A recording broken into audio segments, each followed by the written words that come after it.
Well, good morning, guys, and welcome to the show. Today we have part 3 of the Kenwood 4710 radio review, unboxing. What would you call it, Fernando? A series? Series makes sense. How are you doing? Oh, super. We have a 2012 Chevy Silverado that we're going to be putting in the 4710. Obviously, we're adding a backup camera. Let's hop in the truck real quick and we'll take a look at what we're taking out and why you might want to do an update. This has that stinky 2012 radio that's still in it. It's what it is. The main thing is this is a truck. It needs a backup camera. We're going to do that. That's important. But yeah. So how do you get this out? Before we talk about all that, let's go over to the bench and we'll take a look at all the products we're gonna be using to update this old stereo. Ooh, yuck. Then we'll hop back in, I'll show you how to take it out.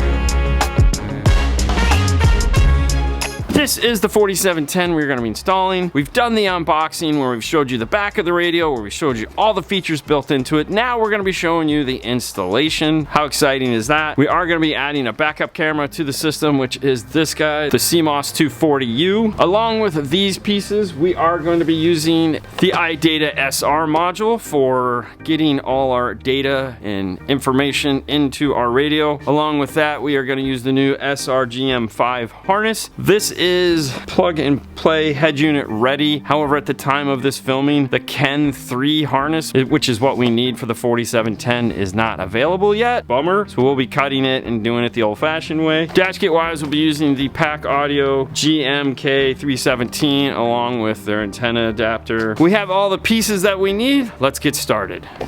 For the camera, we're doing one of the Kenwood universal mounts. Their new cameras come with 4 different mounts, which is really cool. Even though we'll just be putting this on the license plate, we'll be using this piece here. It does come with a bunch of other ones. If you wanted to mount it on the standard style camera that you're used to, where you have that piece that hangs back, this is probably part of the mount we'll be making.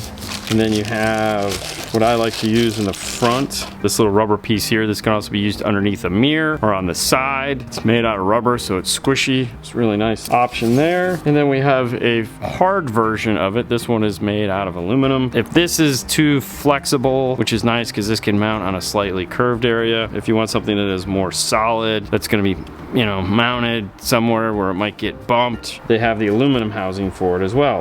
And then in this bag, we have the camera itself, which is just this little round ball of excitement. It does have a triangle located here, which is to tell you which way is up. Now, if you've ever installed one of these before, they used to come with really long wires. They shrunk this down to about 1.5 meters, maybe less than like 1.25 meters, right about 4 feet. The wiring that comes for the camera to run forward has some connectors here in the end. It has the receiving male end. The camera has the smaller female end that you would feed through grommets, and there is a tongue and a groove so that these are designed to go one way and one way only. Don't try to force them together. Line them up and put it together. There's 5 pins inside of it that are really easy to mess up if you don't follow the groove here. You have a white and a green connector that are made to come apart depending on their functionality. The white is if you're going to be using this as a front camera, you can unplug it. The green will disable the parking lines. If I was using this on the front, I would be unplugging both of these because I don't like parking lines on the front. You can unplug these if you don't want the parking lines in the rear, or if you plan on using the ones in the radio, which we probably will. So I'm going to disconnect those. Now in the instructions, it does say if you are going to disconnect them, make sure that you properly insulate them so you do not get water inside of them.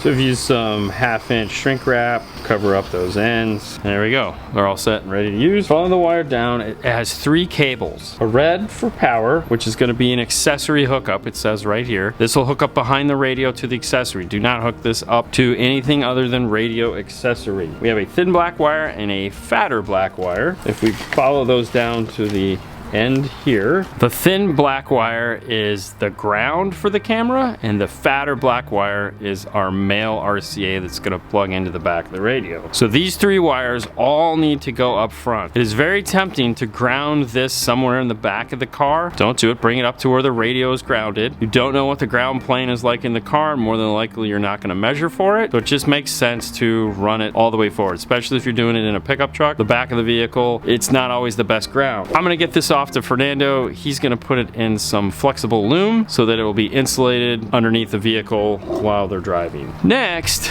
we need to build our housing to go into the car. As we said, this has a little triangle that means up. The Kenwood is going to be up. This will slide in just like this. There's a little rubber cup, goes in cup first, and then there's a back plate. Inside the parts bag, we have a ton of little tiny screws. We have some tape. This tape is designed to go with this bracket. It's double-sided tape. We'll put them back in the bag for right now. What we need is the 4 little silver screws that are here.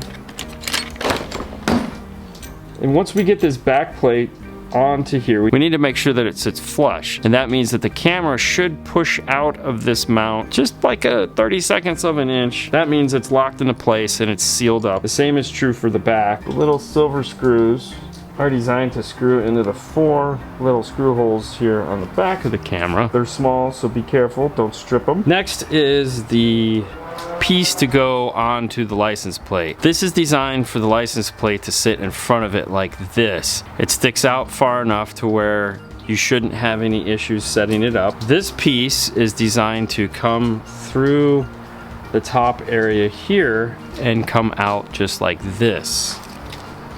And then this is designed to match up to the shape that is on the back of here, making sure that the Kenwood is sitting face up like this. To attach the little back mount to it, I found it easier to remove it from this plate. I could get better angle onto the screws. And now we'll reattach it, making sure to feed our cable through the top piece like this. We'll keep it loose right now until we get onto the vehicle. Plus Fernando is gonna wanna put some flexible loom over this as well. We don't wanna leave this exposed. So I'll get this over to him and we'll join him in the back of the car as he starts to put this on. The backup camera, it's on place. We ran the wire behind the license plate. We use the same factory screws that came with the truck. Now it's mounted. Make sure you tie those side screws, because if you're not, the camera is gonna wobble. So right now is nice. We ran our wire through the fender, zip tie it with heat shrink just in case of water or anything. Then from there we went all the way to the fender side, to the bottom. So we drilled the hole on the side of the truck for our wire to come through. We put a grommet. We're gonna run the wire